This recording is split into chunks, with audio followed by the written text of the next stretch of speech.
Nós temos um grande problema permeando a nossa sociedade num todo: o descredenciamento, a perda da credibilidade. Isso é algo que não vem de hoje, já há algum tempo.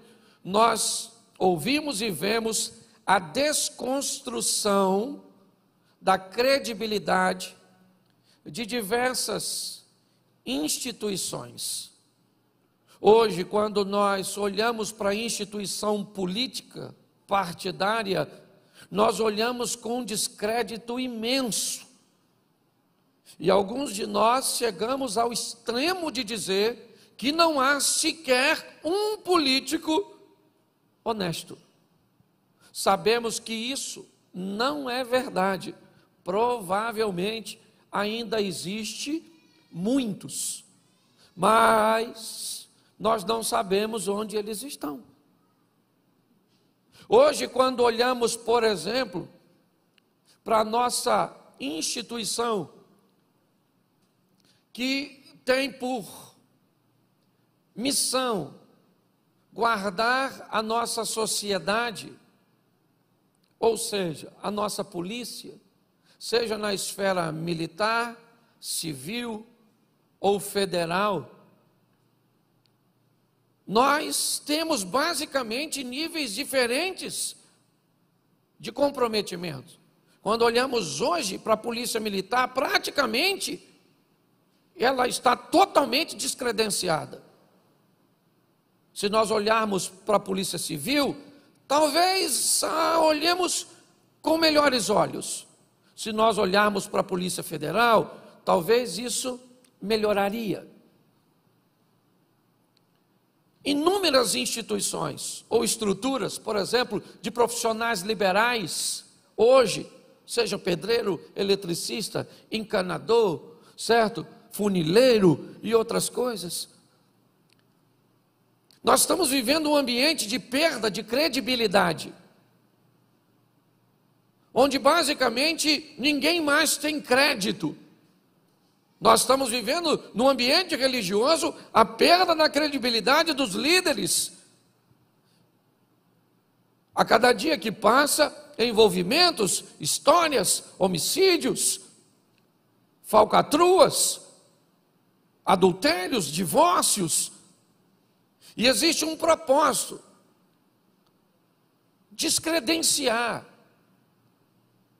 E quando isso é feito num ambiente religioso, ainda é mais prejudicial. Então, olhar hoje para a nossa sociedade e procurar cristãos verdadeiros já é um problema para muitos. Muitos opositores à fé que professamos utilizam o comportamento de cristãos ou de crentes para justificar a sua distância da igreja, do ambiente religioso. É muito importante nós entendermos isso, porque é contra isso que nós estamos lutando. Basta uma pandemia, que na verdade é global, mas, por exemplo, basta um ambiente chuvoso e algumas outras situações para que pessoas já enfrentem e sejam vencidas pelas dificuldades.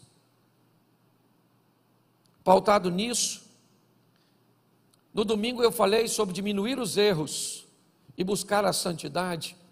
Eu falei sobre ser santo, entrar num processo de santificação.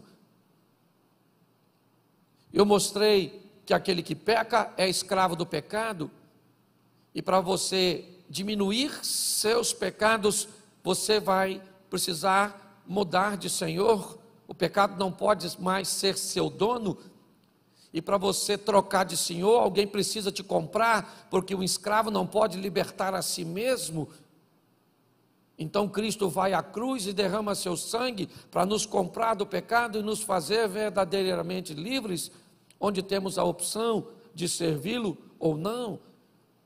Enquanto estávamos presos no pecado, o pecado nos obrigava a cumprir os seus desejos, mas agora que pertencemos a Cristo, nós temos a opção, pois Cristo não nos obriga a vivermos uma vida de santidade.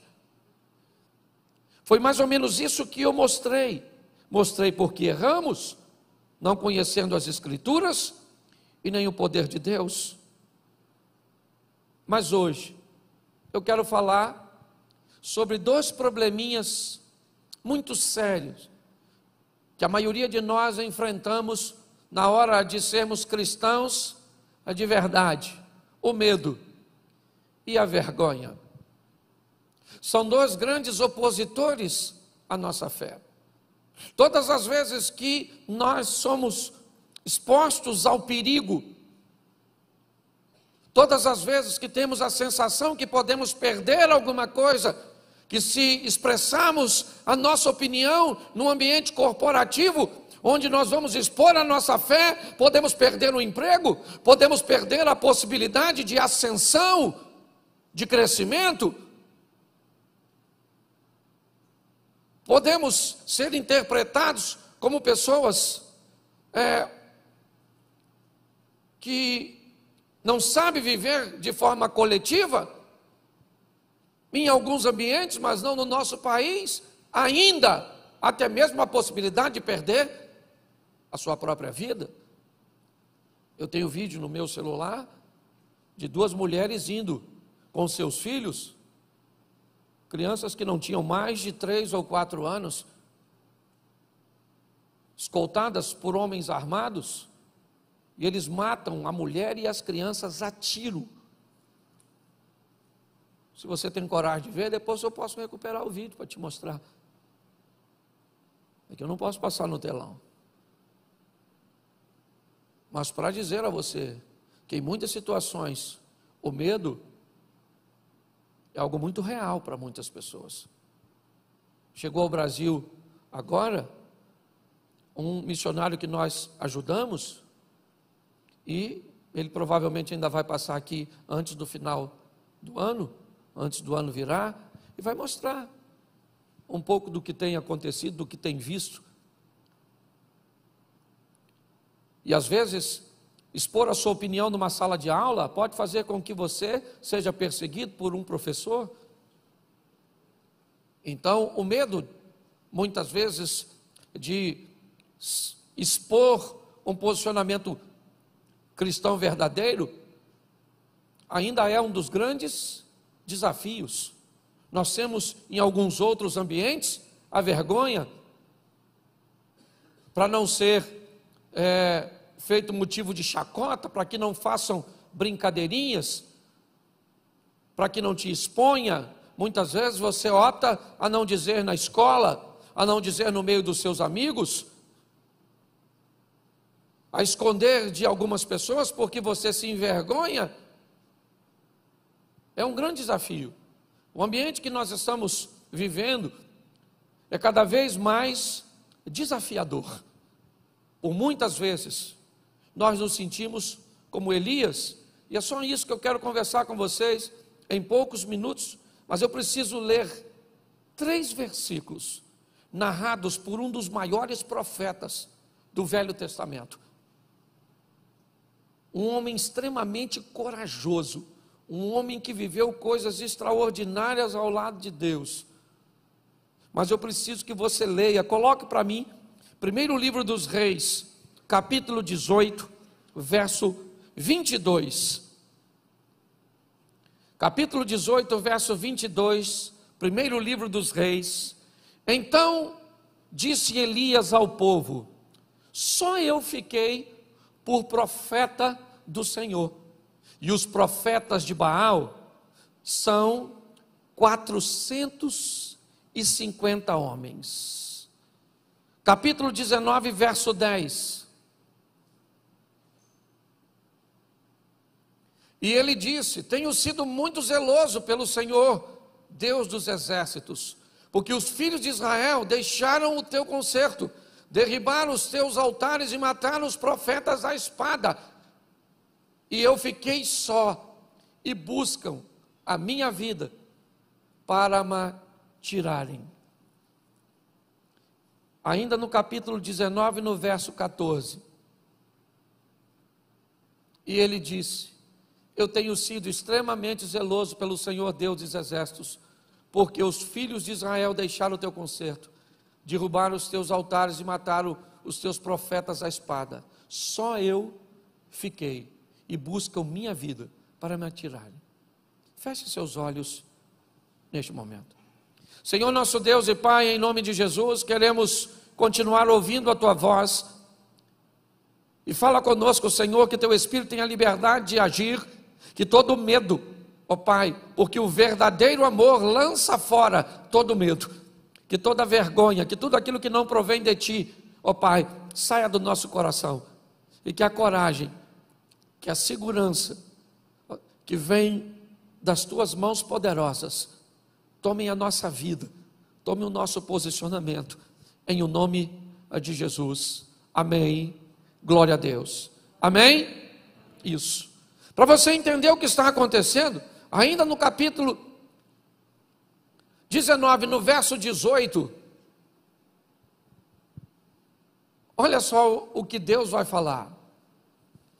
Também eu fiz ficar em Israel 7.000, todos os joelhos que não se dobraram a Baal, e toda a boca que não o beijou. Preste atenção, porque o que está acontecendo com esse profeta não é muito diferente do que acontece conosco, do que nós sentimos em muitos momentos da nossa caminhada cristã, nos diversos lugares que compõem o nosso estilo de vida social. Nós estamos olhando Elias, o profeta, por 3 vezes, isso ainda é mencionado lá no Novo Testamento, em Romanos, mas por 3 vezes aqui, ele está falando sobre solidão, falando sobre um estilo de vida onde ele se sente só, onde tem poucas pessoas para oferecerem apoio umas às outras. Elias está se queixando de que o ambiente que ele está inserido é um ambiente tão contaminado, é um ambiente tão inapropriado, porque como alguém se sente só no meio de um povo que Deus formou? Esse cara não está na Babilônia, não está na Síria, não está na Pérsia, não está na Grécia, ele não está em Roma. Esse camarada, ele está em Samaria. É importante nós entendermos isso. Esse é o território do povo de Deus. Esse é o povo cujo qual Deus entrou com mão forte no Egito para tirar. Essa é uma geração mais à frente daquela que viu os milagres, que entrou em Canaã. Então esse camarada poderia se sentir sozinho em qualquer ambiente, mas não nesse. Esse indivíduo está dizendo: eu fiquei só, num ambiente onde só Baal tem 450 profetas, Azera tem mais 400, metade desse governo é pagão. O rei Acabe é casado com Jezabel, filha de Etbaal, rei dos Sidônios. O que nós estamos olhando é um ambiente totalmente hostil, inóspito, inadequado, que tem por propósito acovardar as pessoas, matarem os profetas, e aqui matarem no sentido literal. Hoje, o propósito também é matar, destruir a nossa fé, a certeza da vitória que Deus nos promete. O que eu quero expor para vocês hoje é que ser um cristão de verdade nunca foi fácil para ninguém, e não vai ser para mim e para você que as coisas vão facilitarem, ou vão serem facilitadas. Nós vamos precisar de postura e de posicionamentos, porque muitas vezes você vai olhar para a sua casa e vai se sentir sozinho. Por muitas vezes você vai olhar na sua família e você vai se sentir só. No seu casamento, você lutando sozinha. Pelos seus filhos, você luta sozinha. Por sua vida profissional, você luta sozinha. Você está recheado de pessoas, rodeado de pessoas, perto de você, mas que não estão comprometidas com o mesmo propósito. E pior, você vem para uma igreja, um ambiente onde você esperaria que todos que estivessem aqui estivessem intencionados em se relacionar com Deus de verdade, e você começa a descobrir que não é bem assim, que tem joio no meio do trigo, que tem cabrito no meio das ovelhas, porque não é fácil. Mas nós precisamos pegar exemplos, porque Elias disse: eu fiquei só 3 vezes, mas no verso 18 Deus falou assim: Elias, deixa eu falar uma coisa para você, eu conservei 7.000, o cara estava achando que era a última bolacha do pacote, e Deus está dizendo para ele: 7.000 eu separei, que não dobraram os joelhos, nem beijaram a Baal. Eu quero te dar uma notícia, por mais difícil que seja, e por mais solitário que pareça, você não está sozinho. Tem muita gente que está levando Deus a sério. Tem muita gente que ainda está na igreja levando Deus a sério. O que você precisa é ser, em todos os ambientes onde estiver, um pouco mais criterioso e seletivo, para observar um pouco mais de perto as pessoas. Porque se você não fizer assim, inevitavelmente, já você vai descredenciar a igreja. É você que vai tirar a credencial da igreja. Por isso que muitas pessoas hoje optam por ser cristãs dentro da sua própria casa. Eu não preciso estar na igreja. Mas por que, cara? Se a igreja é um ambiente tão legal, mas não foi legal para mim. Minhas experiências foram ruins. Então eu preciso mostrar a você rapidinho histórias facílimas, exemplos simples, fáceis de entender. Eu não vou nem mais mexer no texto ou nos textos para ganharmos tempo, mas preste atenção. A terra está corrompida, o comportamento das pessoas são totalmente contrário aos princípios de Deus. Mas naquele ambiente onde Deus está intencionado em destruir tudo, Ele acha um homem. Noé achou graça aos olhos de Deus. Deus olhou para aquele homem, mas numa sociedade, pois é, naquela sociedade, Deus achou um camarada que estava disposto a levá-lo a sério. E Deus, essa é a grande questão, através daquele indivíduo, Deus vai montar uma estrutura. Com quanto? Vamos lá. Noé, sua esposa, Sem, Cão, Jafé e suas 3 esposas, 3 filhos, 3 noras e o casal. Deus vai mudar a história com 8 pessoas. Mas preste atenção, que tipo de pessoas eram essas? Que tipo de envolvimento elas eram capazes de obter, de se dedicar? Sabe qual é o grande desafio hoje? Nós temos medo porque convivemos com pessoas erradas. Nós temos vergonha porque convivemos em ambientes errados. Muitas vezes, se você estiver num ambiente que não é para você estar, ou você vai se comportar como as pessoas que estão lá para agradá-las, ou você vai ficar lá com um comportamento totalmente oposto, um peixe fora d'água. Esses dias um grande amigo meu fez aniversário, e eu não podia deixar de ir, e eu não podia chegar no começo. Ia ser um almoço, eu não podia ir no almoço, eu tinha um compromisso, e eu tinha que chegar lá por volta de 3, 4 horas da tarde.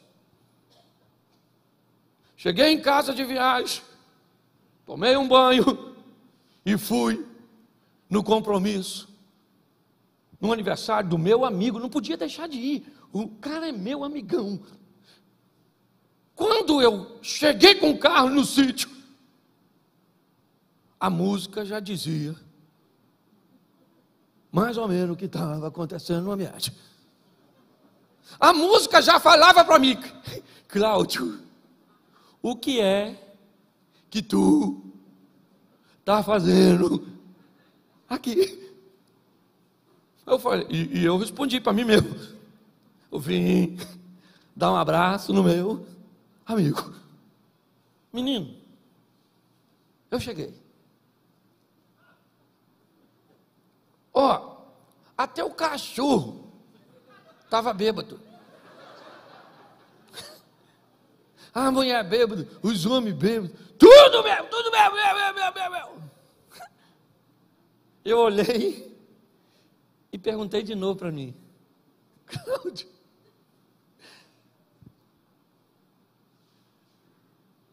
aí vem a turma da foto. Aí é que é maneiro. Didi, uma foto aí comigo? Aí eu tinha umas 50.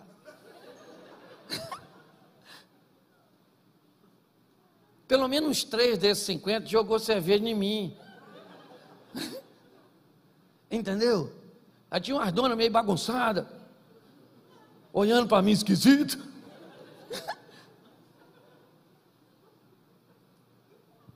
Querido, deixa eu falar uma coisa para você. Eu dei um abraço ao meu amigo e ele estava tão bêbado que eu acho que ele nem sabe que eu fui. Talvez vai descobrir se existe isso. Aí eu cumprimentei, dei um abraço, comi um pedaço de carne, fiz aquela. Fiquei uns 30, 40 minutos, onde a maior parte foi de foto. E aí eu pergunto quantas pessoas viram aquelas fotos e devia perguntar: o que é que o pastor Cláudio está fazendo num ambiente desse? Sabe por que às vezes nós não conseguimos ser santos? Profeta Isaías, capítulo 5 ou 6, certo? No ano em que morreu o rei Uzias, eu vi o Senhor assentado sobre um alto e sublime trono. A orla do seu manto enchia todo o templo. Os serafins estavam acima dele, cada um deles tinha 6 asas, com 2 cobriu o seu rosto, com 2 cobriu os seus pés, e com 2 voavam e clamavam: Santo, Santo, Santo é o Senhor dos exércitos, toda a terra está cheia da sua glória. Então os umbrais das portas se estremeceram com a voz do que clamava, e a casa se encheu de fumaça, e disse eu: ai de mim, que sou um homem de lábios impuros. Por quê? Porque habito no meio de um povo de impuros lábios. Ele disse: eu me tornei alguém de lábios impuros, porque comecei a conviver com gente que não deveria conviver. Mas às vezes para sermos agradáveis, sim. Às vezes para sermos politicamente corretos. Esses dias um cara falou assim: pastor, vou falar uma coisa para o senhor, já falei isso aqui.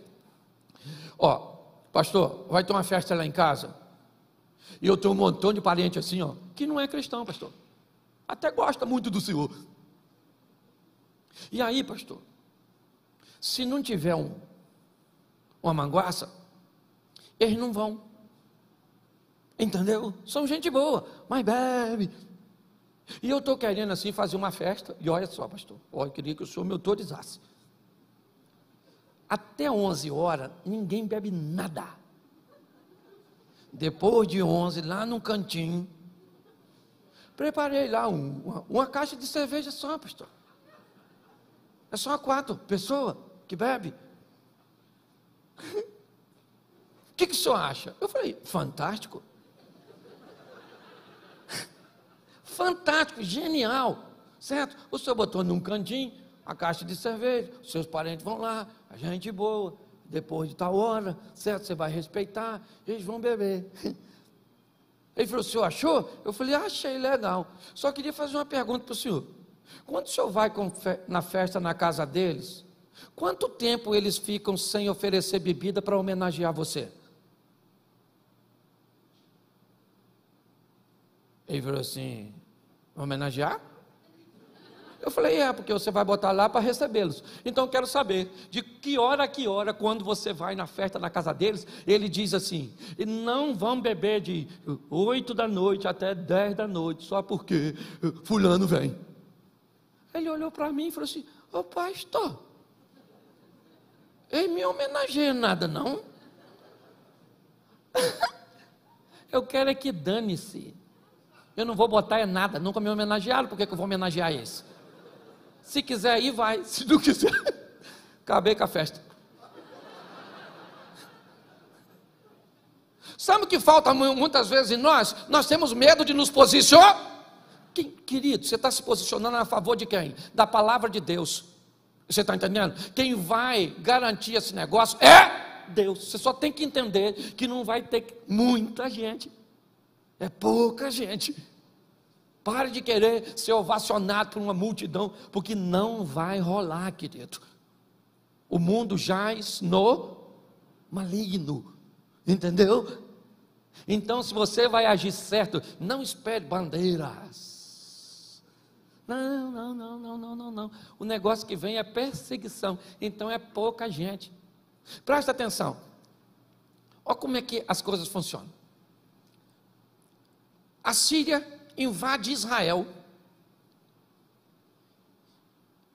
e pega uma garota. Quantas garotas? Uma! Não podia levar uma menina? Uma. E leva para a casa de Naamã. E na casa de Naamã a menina está sozinha. Sozinha. Não tinha amiguinha para orar com ela, não tinha ninguém para ler a Torá com ela, não tinha. Lá era pagão. Era Rimon, você está entendendo? Que governava. Ela trabalhava naquela casa, e naquela casa, sozinha, ela resolveu se posicionar com Deus.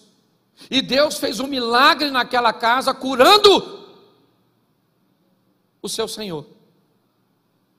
Mas ela estava sozinha. Quantos de nós reclamamos? Estamos sozinhos no trabalho, lá não sei o que, e lá é aquilo, não sei o que, minha chefe é a bruxa, o meu chefe é chefe não sei. Qual o problema, querido? O nosso Deus é maior do que tudo isso. Só está precisando de um posicionamento nosso, porque onde nós chegamos com Deus, o negócio toma um vulto de fé. É assim que funciona. Mas nós precisamos ter coragem e entendermos que um cristão verdadeiro, ele não precisa estar na igreja e no meio de crente para ser cristão. O texto diz que Deus olha para o ambiente onde Noé está inserido, e o negócio estava difícil, mas ele achou alguém naquele ambiente corrompido que resolveu viver. Uma menina é levada cativa para Síria e faz todo um movimento. Você pega, alguns meninos em particular são levados para a Babilônia. Pouca gente, basicamente 4 não se dobraram diante da estátua. Inúmeras vezes nós podemos imaginar que muito mais do que 4 rapazes são levados dali para cativeiro, o que indica provavelmente que os outros dobraram seu joelho, adoraram. Mas aqueles rapazes resolveram se posicionar. Todas as vezes, quer no Egito, quer na Babilônia, quer na Pérsia, quer em Roma, já lá no Novo Testamento, nós vamos ver pessoas que resolveram assumir uma postura e manter um estilo de vida de integridade, que fazia com que Deus se manifestasse no meio daquela história e mostrasse para todos quem Deus era na vida de pessoas simples.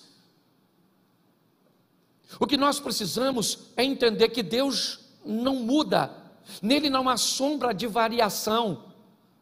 Ele não é homem para que minta, nem filho do homem para que se arrependa. O que está acontecendo não é que Deus não age, é que nossas ações não viabilizam o milagre que precisa acontecer. Está na hora de nós assumirmos um compromisso com Deus. Uma postura que diga: que estilo vai ser meu casamento? Que estilo, perdão, como vai ser meus negócios? Como é que é a minha caminhada de fé? Ninguém é bobo, gente. Ninguém é bobo. Todo mundo sabe como funcionam as coisas. Vocês estão aqui caminhando comigo, mas está todo mundo de olho em mim. Nas pessoas que sobem aqui. Muitas vezes eu sofro pelo mau comportamento de pessoas que sobem aqui, mas que não tratam bem suas esposas, que vivem debaixo de uma hipocrisia, de que não pagam os outros e que não vive assim, não vive assim, e pessoas que caminham conosco, porque está todo mundo de olho na gente. E se você pensa que envergonhar a igreja é o pior, não, é envergonhar o Senhor. Está na hora de nós sermos crentes de verdade, de nos posicionarmos para mudar a história da nossa nação, para mudar a história da igreja. Nós estamos precisando viver isso. Ah, pastor, mas é um ambiente desafiador, com poucas pessoas? Sim. Isso é uma grande verdade, mas é possível. E o que isso pode fazer na minha e na sua vida? Criar um ambiente extraordinário de milagres, de resultados extraordinários. Eu não tenho nenhum problema com pessoas que vêm em busca de soluções materiais para a sua vida. Não, nosso Deus é misericordioso, Ele é dono do ouro e da prata, Ele abre portas onde portas não existem, Ele abre janelas dos céus, Ele é um Deus provedor, é o Jirê, Ele é o Rafá, Ele cura, é o Deus de paz, e tudo isso é verdade. Mas a minha pergunta, a pergunta que tem permeado a minha mente é: se Jó, que era um cara igual a mim, que é igual a mim, ninguém vai dizer que Jó era melhor que eu. Não tem essa, irmão. Entendeu? Ninguém.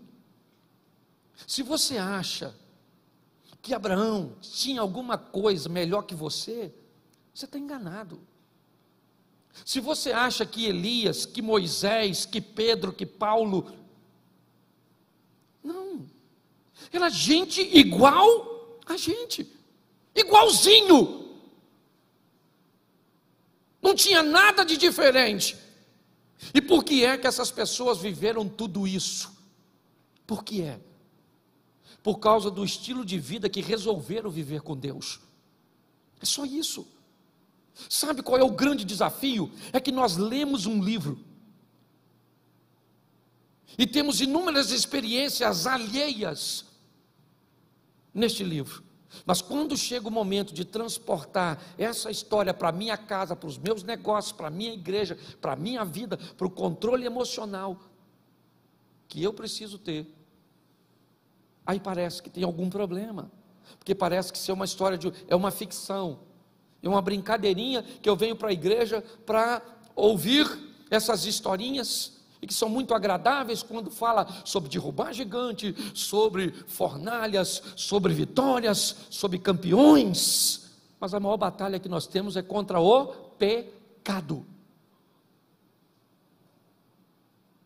A maior batalha que nós temos é para alcançar a santidade. Aí você olha para um adolescente, não tem força. Você olha para um jovem, não tem força. Ou é medo, ou é vergonha. Aí você olha para um casal, ou é medo, ou é vergonha. Aí você olha para alguém na faculdade, ou é medo, ou é vergonha. Vai numa festa, é medo ou é vergonha. Vai fazer um negócio, sempre as pessoas estão acuadas.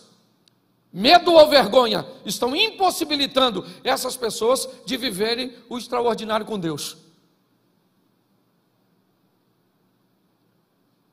Nós precisamos hoje assumir um compromisso. E sabe qual é o maior desafio do meu ministério? É que eu estou saindo daqui para pregar as palavras que eu estou pregando aqui, e ninguém quer mais me ouvir.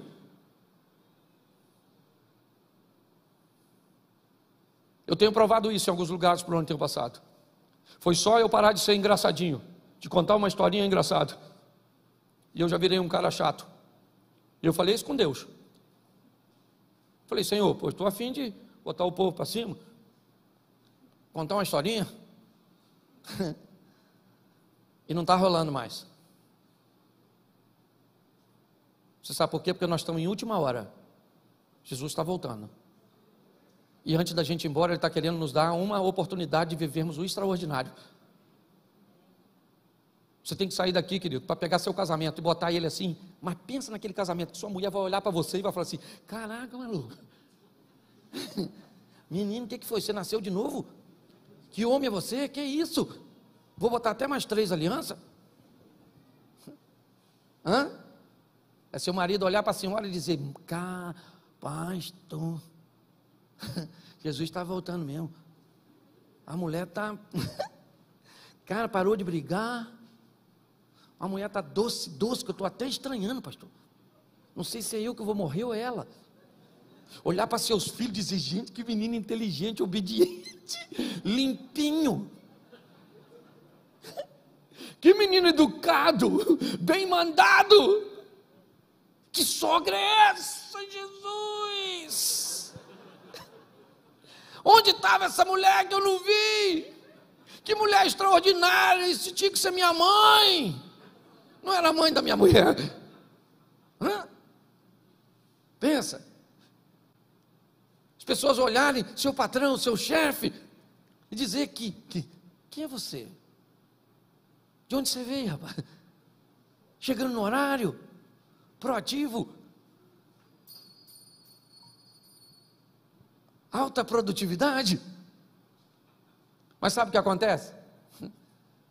A gente chega, a pessoa olha e diz assim: aí, ó, chegou. Seu pai chegou, menino. A paz acabou.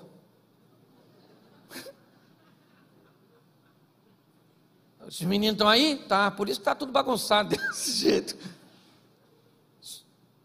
Sua mãe está aí, não está? Pare para pensar. Está na hora de nós vivemos um incrível, extraordinário. Sei que tem pouca gente. Esse montão de gente que está aqui ouvindo, e até tem muito mais talvez na internet, se é que não saíram, uma maioria quando me ouviram falar, porque o assunto não é tão interessante. Pergunto eu, dá para ser cristão de verdade? A pergunta é essa: dá para ser? Dá para fugir do pecado? Dá para olhar e vai dizer: quem olhar para mim vai ver Deus na minha vida? Você sabe o orgulho que eu tenho desse negócio? Eu estou chegando em casa cansado, um camarada parou, abordou minha mulher lá em casa, quando eu estava chegando hoje. Um caminhão, e eu doido para entrar em casa. Minha mulher falou: quer falar com você. Eu falei: quer entregar alguma coisa? Não sei, quer falar contigo. Aí eu abri o portão: oi, pai, estou cá. Nossa, estou tão feliz de ver o senhor. O cara quase chorou. 2 homens. Desceu do caminhão para tirar foto comigo, me abraçou. Falou da importância das palavras que a mulher dele ouviu, que ele ouviu. E ele foi embora. Eu falei: Senhor, que maneiro. E eu nem queria atender o moço. Então deixa eu falar uma coisa para você, certo? O que falam de você quando você não está perto? Não precisa falar não.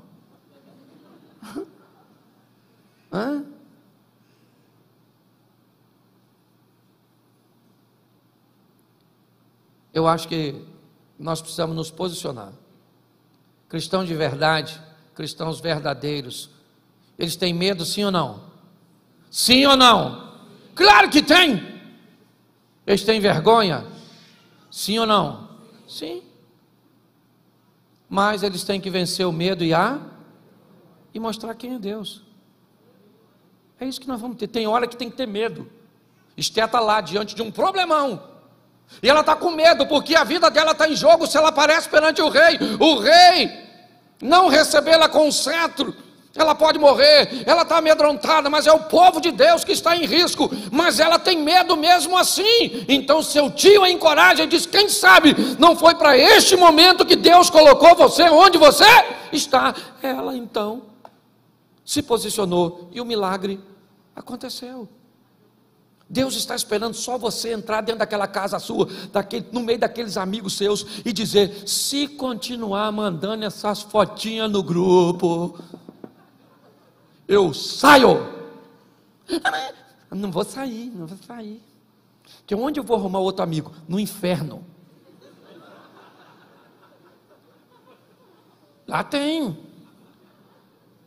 Entendeu? Assim o de amigo. Não vou, acabou. Esse tipo de negócio não vou fazer. Mas eu tenho que fazer, porque se eu não fizer, eu não vou fazer, querido. É contrário aos meus princípios, é contrário aos meus valores. Mas se eu não fizer, eu vou levar prejuízo, eu posso acontecer isso, acontecer aquilo. Bom, se você vai viver com Deus e acha que para agradar a homens você vai ter portas abertas, porque Deus não é capaz de abrir portas que homens fecham, você não sabe quem é Deus. Se você não é capaz de entender que uma mudança sua, obedecendo a Deus, pode pegar o coração do teu filho, do teu marido, pode pegar aquela enfermidade que tem matado tanta gente e fazer com que o milagre aconteça dentro da sua casa, você não sabe quem é Deus. Está na hora de tomarmos a responsabilidade e mostrar para essas pessoas, porque a mídia e essa estrutura estão tentando descredenciar a igreja, estão querendo difamar, e muitas vezes, infelizmente, até com histórias bem verdadeiras.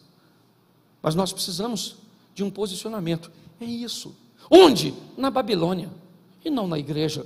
Ser crente na igreja é moleza. Difícil é ser crente lá, no batalhão, campeão, lá no meio das polícias. Difícil é ser crente lá no seu ambiente de trabalho, lá na faculdade, lá na aula de filosofia, lá onde você estuda. O desafio é exatamente esse, porque aqui é mole. Quero ver pegar você, isola você e coloca você como colocou a menina, na casa de um leproso, num ambiente totalmente hostil, e lá naquele ambiente a menina resolveu viver com Deus, e o milagre aconteceu. E eu tenho o hábito de dizer isso: a lepra daquele cara não pegou naquela garota, mas a fé daquela garota pegou naquele cara e mudou a vida dele. É isso que nós, agora não, se nós negociarmos, todo mundo vai saber, porque o diabo manda fazer, mas não guarda segredo. Todo mundo vai saber. Talvez você não vai ficar sabendo que todo mundo sabe, porque o propósito dele é te envergonhar. Por que o diabo faz todo mundo saber que você é de um jeito, mas ele permite que você não tenha noção do que as pessoas sabem a seu respeito? Porque se você descobrir que todo mundo já descobriu que você é uma fraude, que você é fake, você corre o risco de mudar, e é isso que ele não quer. Por isso que grande parte das pessoas fala quem somos, não para nós, mas para os outros. A igreja precisa não de mais pregadores. A itinerância está acabando. Pregadores itinerantes. Eu não sei se você lembra, mas alguns anos atrás você passava na Washington Luiz, na Avenida Brasil, e era outdoor espalhado por todos os lados com congressos, expondo 4, 5, 10, 15 preletores. Hoje a gente passa e não tem mais. Sabe por quê? Eu te falo. Homens que saem do púlpito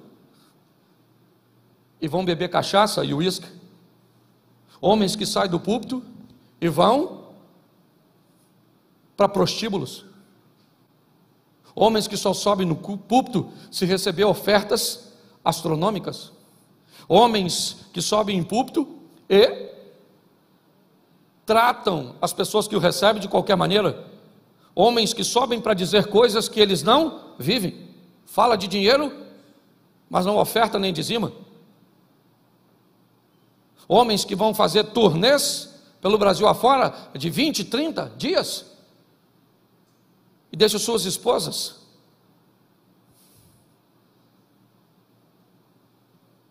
Pastor, tem tudo isso? Tem. Mas tem muita gente séria, comprometida com Deus, que sai do joelho para o altar, que não cobra R$1 para pregar, que trata todo mundo bem, que não é um profissional do púlpito, mas é um ministro do evangelho verdadeiro. Mas pasmem vocês, por causa desse grupo, o ministério itinerante, e eu posso dizer para você, hoje não sou mais o primeiro a nível de mais convites, mas já cheguei a receber, no auge do meu ministério, mais de 150 convites por dia, para pregar no Brasil e fora do Brasil. Abner caminha um pouco e sabe do que eu estou falando. E sabe o que é isso? Uma instituição sendo descredenciada por um grupo. É isso que nós estamos vivendo.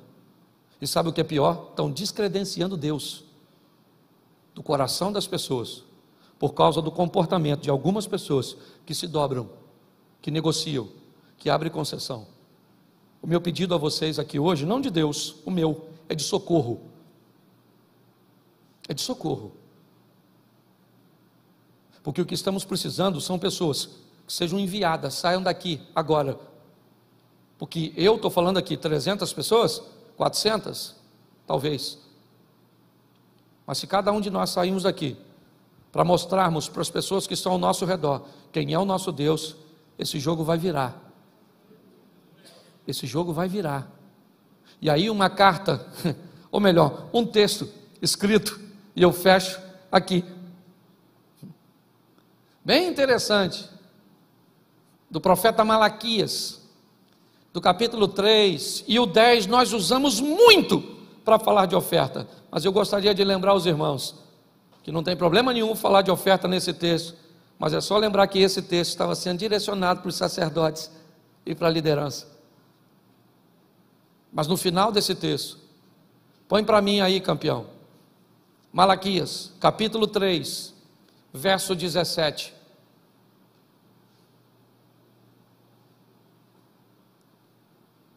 E eles serão meus, diz o Senhor dos exércitos, naquele dia que farei, eles serão meus, diz o Senhor dos exércitos, naquele dia que farei, serão para mim particular tesouro, poupa-lo-eis como um homem poupa o seu, ou o seu filho que o, verso seguinte, então, vereis outra vez a diferença entre o justo e o ímpio, entre o que serve a Deus e o que não serve. Deus não vai tolerar. E Ele pede de mim e de você uma mudança de postura. Isso tem ardido no meu coração. E pode ter certeza que aquilo que eu prego aqui, em primeiro lugar, eu procuro aplicar na minha vida.